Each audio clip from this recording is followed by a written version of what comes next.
لعنہم اللہ فی الدنیا والآخرہ، لعنہم اللہ فی الدنیا والآخرہ کا کیا مطلب ہے؟ ہاں ان پر اللہ کی لعنت ہے، دنیا میں بھی آخرت میں بھی. لعنت ہے اللہ اور اس کے رسول کا. وَأَعَدَّ لَهُمْ عَذَابًا مُهِينًا، ان کے لیے عذاب مہین، وہ عذاب تیار کیا ہے جو مہین ہے، ذلت آور ہے. بالکل. اب اسی آیت کے ذیل میں تفسیر در منثور اگر آپ چاہیں میں آپ کو دکھا دیتا ہوں. ایک بھی روایت نہیں ہے کہ یہ آیت کفار کے متعلق ہے، یہ سب مسلمانوں کے متعلق ہے جنہوں نے نبی صلی اللہ علیہ وسلم کو اذیت کیا. ٹھیک ہے نا؟ ٹھیک ہے. ہاں ایک روایت بھی نہیں ہے کہ کفار کے لیے. تو آپ نے جو کہا تھا یہ کفار کے لیے، یہ بالکل بلا دلیل ہے. جو لوگ اذیت کریں رسول صلی اللہ علیہ وسلم کو، انہوں نے اللہ کی اذیت کی ہے، اور اللہ اس لوگوں کو دنیا میں اور آخرت میں لعنت کی ہے. ان کے لیے عذاب مہین، عذاب مہین کون سے؟ اہانت والی عذاب اچھا مہیا کی. اب میں آپ کی خدمت میں شیخ صاحب یہ ملاحظہ کریں، میں دکھا دیتا ہوں، یہ اللہ آپ کا بلا کرے. صحیح مسلم شیعوں کی کتاب ہے، آپ لوگوں کی کتاب ہے شیخ صاحب. اور صحیح مسلم کس کی کتاب ہے؟ روافظ کی کتاب ہے، آپ لوگوں کی ہے. ہمارا کتاب ہے، ہمارا تمہارا کتاب ہے. دیکھو شیخ صاحب، اہل سنت کی کتاب ہے. اور خلیفہ ثانی عمر بن الخطاب آپ لوگوں کا امام ہے یا ہمارا امام ہے؟ ہاں ہمارا ہے. ٹھیک ہے، آپ کا ہے. صحیح ہے. ملاحظہ کریں میرا محترم ناظرین، یہ کتاب ہے صحیح آپ لوگوں کا صحیح مسلم، چاپ دار الفکر. صحیح ہے، دار الفکر میں کتاب چھپی ہے. یہ صفحہ نمبر 705 ہے. یہ حدیث نمبر ہے 1479. باب فی الإیلاء واعتزال النساء. حدیث یہ ہے، عمر بن الخطاب قال لما اعتزل نبی اللہ صلی اللہ علیہ وآلہ وسلم نساء. وہ زمانہ جب رسول صلی اللہ علیہ وسلم نے اپنے بیویوں سے دوری اختیار کیا، اعتزال کیا. دخلت المسجد، میں مسجد میں گیا. فإذا الناس ينكتون بالحصى ويقولون، لوگ جو ہے پتھر سے پتھر مار رہے تھے، پتھر سے لکیریں کھینچ رہے تھے اور کہتے تھے اس طرح، طلق رسول اللہ صلی اللہ علیہ وسلم نساء. صحابہ کہہ رہے تھے کہ نبی صلی اللہ علیہ وسلم نے اپنی بیویوں کو طلاق دیا. آپ یہی باتیں چل رہی تھی. وذلك قبل ان يؤمرن بالحجاب، یہ حجاب کے حکم سے پہلے کا زمانہ ہے. فقال عمر فقلت، عمر صاحب نے کہا کہ میں نے کہا لأعلمن ذلك اليوم، میں اس کی تحقیق کرتا ہوں کہ کیا ہوا ہے. فدخلت على عائشہ، تو میں عائشہ کے پاس گیا. فقلت، میں نے عائشہ سے کہا یا بنت ابی بکر، اے ابو بکر کی بیٹی، قد بلغ من شأنک ان تؤذی رسول اللہ صلی اللہ علیہ وسلم، کیا تیری یہ اب تیرا کام یہ ہے، قد بلغ من شأنک، کیا اب تیری حالت یہ ہو چکی ہے، تیرا کام یہ ہے کہ تو رسول اللہ صلی اللہ علیہ وسلم کو اذیت کرتی ہے. فقالت مالی ومالک یا ابن الخطاب علیک بعیبتک. اس نے یہ نہیں کہا کہ میں نے اذیت نہیں کیا، اس نے کہا تیرا مجھ سے کیا کام ہے، تیرا مجھ سے کوئی ربط ہی نہیں بنتا، تیرا کام ہی نہیں، جاؤ اپنے کام سے کام رکھو، تو علیہ کے اپنے بیٹی کا فکر کرو تم. تو کہتا ہے کہ اس نے جب اس طرح جواب دیا، فدخلت علی حفصہ، میں حفصہ کے پاس گیا. فقلت لها یا حفصہ، میں نے حفصہ سے کہا قد بلغ من شأنک ان تؤذی رسول اللہ صلی اللہ علیہ وسلم، کیا تیری یہ حالت ہے کہ تو رسول اللہ صلی اللہ علیہ وسلم کی اذیت کرتی ہے. واللہ لقد علمت ان رسول اللہ صلی اللہ علیہ وسلم لا يحبک، اللہ کی قسم تجھے بخوبی پتہ ہے کہ رسول اللہ صلی اللہ علیہ وسلم تجھ سے محبت ہی نہیں فرماتے، تجھ سے محبت ہی نہیں کرتے. ولولا انا لطلقک، اور اگر میری منت سماجت نہ ہوتی تو رسول صلی اللہ علیہ وسلم تو آپ کو کبھی سے طلاق دے چکے ہوتے. ٹھیک ہے نا. فبکت، تو حفصہ بڑے رونے لگی.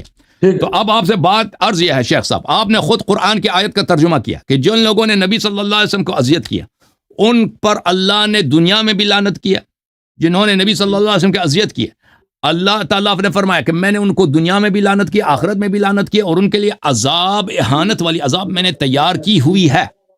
اب ثابت ہو گیا اس روایت کی روح سے، کیونکہ عمر جھوٹ نہیں بولتے ان کے نزدیک، مسلم بھی ان کا کتاب ہے اور صحیح بھی ہے. انہوں نے خود شہادت دی کہ حفصہ اور عائشہ دونوں نے نبی اللہ صلی اللہ علیہ وسلم کو اتنی اذیت کی کہ وہ اپنے گھر چھوڑ کے باہر چلے گئے تھے. حضرت ماریہ کے پاس ان کے گھر میں رہنے لگے تھے، مشربہ عمر ابراہیم میں، اور لوگ کہہ رہے تھے کہ انہوں نے اپنی بیویوں کو طلاق دیا. جی سر بولیں آپ. اب پتہ چلتا ہے نا، جو نبی کو اذیت کیا نا وہ تو دنیا میں بھی لعنت ہے، اس میں آخرت میں بھی، اور اس کے عذاب میں ہے. فی الحال یہ کون ہے بھائی؟ عائشہ حفصہ کا ثابت ہو گیا نہیں ہوا بھائی؟ بولیں.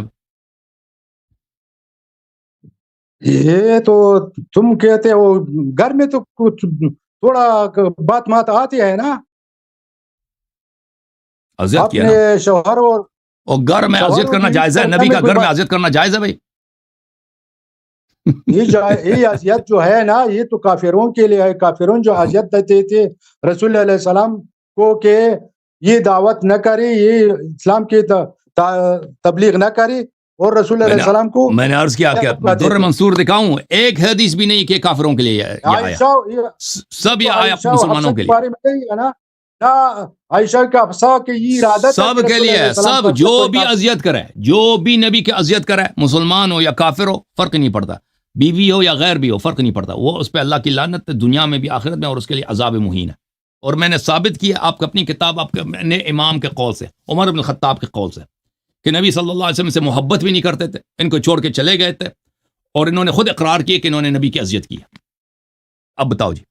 اسی طرح تو علی کرم اللہ وجہہ بھی, علی کی بات ازواج پہ بات ہو رہی ہے, نہیں چالاکی نہ کرے, ازواج پہ بات ہے, ازواج پہ بات ہے, ازواج پہ بات ہے. وہاں تو جب موضوع چینج نہ کر شیخ صاحب پکڑا گیا نا, خم یا ابو تراب کیوں کیا, وہ موضوع ہی نہیں ہے جی, موضوع ہی نہیں ہے, وہ موضوع ہی نہیں ہے. غضب کی اللہ یغضب غضب کی ويرضى رضای کی, یہ تو اس طرح باتیں تو گھر میں اس میں اس حدیث میں بھی, یہ تو یہ اذیت نہیں تھی اسلام کی وجہ سے, یہ انہوں نے اذیت کیا تھا. دیکھیں رسول علیہ السلام کی اس وجہ سے اذیت کیا تھا کہ یہ رسول خدا ہے, اس کو اذیت کرنا ضروری ہے.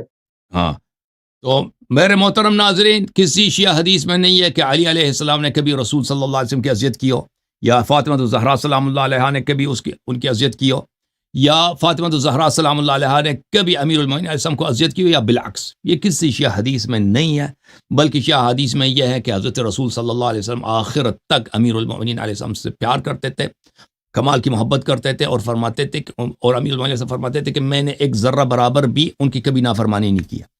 اور حضرت زہرا سلام اللہ علیہا نے بار بار فرمایا ہے کہ امیر المومنین علیہ السلام نے کبھی مجھے ناراض نہیں کیا, میں ہمیشہ ان سے راضی رہا ہوں. اسی روایت کی, وہ ابو جہل کی بیٹی والی روایت میں بھی موجود ہے کہ حضرت زہرا سلام اللہ علیہا راضی تھی, اور یہ بات ہی جھوٹ سرے ہی سے جھوٹ ہے کہ انہوں نے ابو جہل کی بیٹی کی انہوں نے خاصگاری کیا. لیکن ہمارا موضوع یہ ہے ہی نہیں, ہمارا موضوع ہے خود آپ نے انتخاب کیا, زوجتین النبی صلی اللہ علیہ وسلم, نبی صلی اللہ علیہ وسلم کی 2 بیویاں, اور آپ نے خود الحمدللہ آپ کے پاس فرار کا کوئی راستہ ہی نہیں ہے جی.